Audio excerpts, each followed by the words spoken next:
We changed one thing on an Amazon video ad, not the audience, not the budget, not the product, one edit. And ROAS jumped from 1.8x to 23x. But here's the weird part. The winning idea didn't come from the editor. I'm Sean Farrington, and I've launched and scaled over 150 brands on Amazon. And here's what I keep seeing. Founders are spending thousands on video ads, tweaking bids, refreshing targeting, burning cash, and nothing is moving the needle. But when I look under the hood, almost every single time, it's the same problem.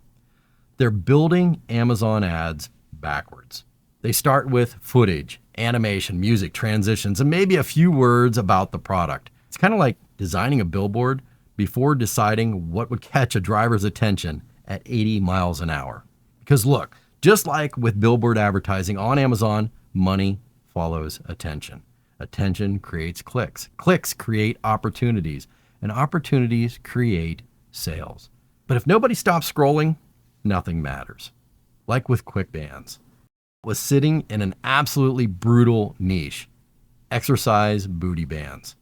And this video ad was running, getting impressions, getting clicks, getting sales, but the ROAS was limping along at 1.8x. Now here's where it gets interesting, because what did we do? Well, we didn't do the normal Amazon PPC moves. I mean, most Amazon operators would have gone straight to the bid, raised the budget, tried new keywords, the obvious stuff. And honestly, that's probably what killed their last 3 campaigns. Instead, we dove into the video itself, but not where you'd think. You see, most people think that Amazon video ads work like this. Better video, better production, better sales. But that's actually not what happens. The reality looks more like this. Better hooks get better attention. Better attention means better click-through rate, which means better sales. Because the first job of an Amazon video ad is not conversion. It's interruption. Because here's the thing, and this is where most brands go wrong. An interruption without the right hook is just noise. You can have the slickest production value in the world, but if those first 1 to 2 seconds don't hit differently, you're invisible. We discovered this the hard way.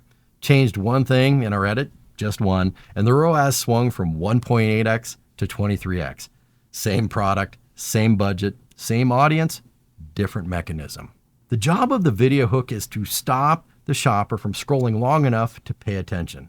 It's like the first 2 seconds earns the next 8 seconds, and then those earn the click. But it all starts with the hook. And here's the problem with hooks. Most brands think hooks come from creativity. They don't. They come from research. I mean, the hooks that work, the ones that trigger response, those hooks already exist. Your job is to discover them, or should I say, uncover them. Because I never invent hooks. In fact, the best hooks are usually hiding in plain sight, right under your nose. They're sitting in your reviews, they're buried in customer interviews, they're tucked away inside of support tickets. They're showing up in competitor reviews. They're hidden inside all of that voice of customer data that most brands ignore. Now, this is the exact same process I've talked about in other videos, but it's the reason we dive deep into reviews. And it's the reason we obsess over market research. Because shoppers are openly telling us what they care about. They're actually handing it over freely. And when you uncover it and use it correctly, those shoppers feel like you hijacked their text thread. But sadly, most brands aren't listening. So for me, when I look at, say, reviews, I'm not looking for compliments. I'm hunting for patterns. I'm seeking phrases that repeat, emotions that repeat, problems that repeat, desires that repeat. Because when enough people keep saying the same thing over and over, that's usually where the money is hiding. Maybe I keep seeing things like, I finally stopped worrying about, I love how easy this is, or this is the first product that actually, now we're getting somewhere. That's not just a review anymore. That's marketing. And then I jump into customer interviews. The customer spends 10 minutes talking about features, but then accidentally drops why they really bought. I was afraid to step outside without makeup on. Boom, that one sentence often is worth more than the entire interview. It goes straight into the video. Face the world makeup free with confidence, or confidence that doesn't wash off, or enjoy makeup free mornings again. Then I open the support tickets. And in support tickets, I'm looking for friction. Because friction is usually what's stopping the sale. It didn't pair with my phone. Does this thing even work? Perfect. Now I know exactly what needs to show up in the first few seconds of the ad. Show how quickly it pairs. Remove the doubt before ever having a chance to feel it. Then I look at competitor reviews because your competitors have already generously spent thousands of dollars teaching me what your customers care about most. Those one-star reviews tell me what shoppers hate. When I opened the box, it smelled like nasty chemicals. Great! Now my video leads with no nasty chemical smells. But their 5-star reviews tell me what shoppers love. Finally, I can let my dog run free without worrying about him running into traffic. Perfect. Now we're not selling a high-tech dog collar anymore. We're selling peace of mind. Every one of those sources is telling the same story. You just have to listen closely enough to hear it. So let's talk about the actual edit behind the 23X lift. But I gotta be honest, when I show it to you, you're probably gonna be disappointed because it wasn't some Hollywood production trick. We didn't hire new actors. We didn't buy new cameras. We didn't rebuild the campaign. The entire change was in the first few seconds of the ad. Here's what the original version was doing. Like most brands, we were introducing the product using user-generated content. It's a great tool for ads. But the UGC was basically talking about the product. In other words, the UGC was selling what the product is, not what the product did for the shopper. And that's basically asking the shoppers to figure out for themselves why they should care. And Amazon shoppers don't work that way. They're scrolling, they're distracted, they're comparing 5 products at a time. And if they don't immediately understand what's in it for them, they're gone. I mean, nobody buys protein powder because they care about protein. They buy gain muscle without needles. And nobody buys premium ingredients in skincare products.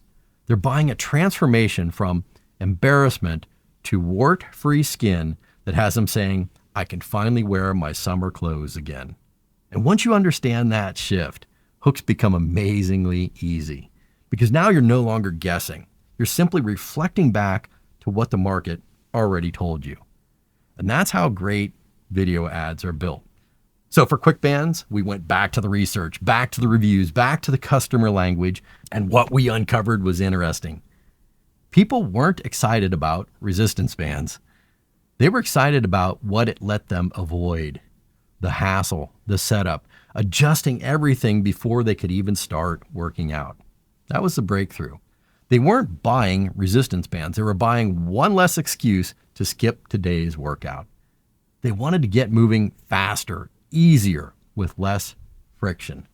Suddenly, the product wasn't the story anymore. The outcome was. And once we saw that, the fix became obvious. The very first words were, quick on, quick off. But we didn't stop there. Then we proved it. The band clicked into place. Freeze frame, click on, and it came right back off. Freeze frame, click off. In 2 seconds, the shopper understood exactly why they should care. But consider what happened psychologically. The old version asked the shoppers to understand the product.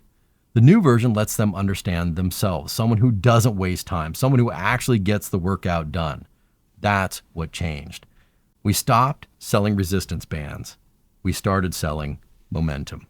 Because look, Amazon doesn't work in silos. Your creative affects click-through rate. Your CTR affects traffic costs. Your listing affects conversions. Your conversion affects organic ranking. Your ranking affects more traffic. And suddenly, all these little pieces start working together like a system. That's why I really don't think of Amazon as ads or listing or SEO or creative. And that was really the secret, if there was one, behind QuickBand's 23X turnaround. It was acting like an interconnected collection of systems.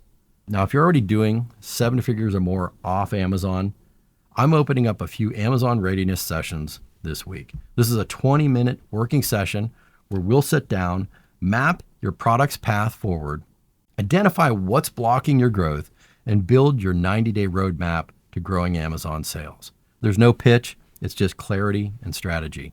You can grab a free spot by clicking the link in the description and in the pinned comment. Just grab a time that works best for you and let's work through Amazon together. Or if you want to see what all these systems look like together with real numbers and real products, I created this video right here. It will take you step by step through everything needed for real success on Amazon. I'll see you on that video.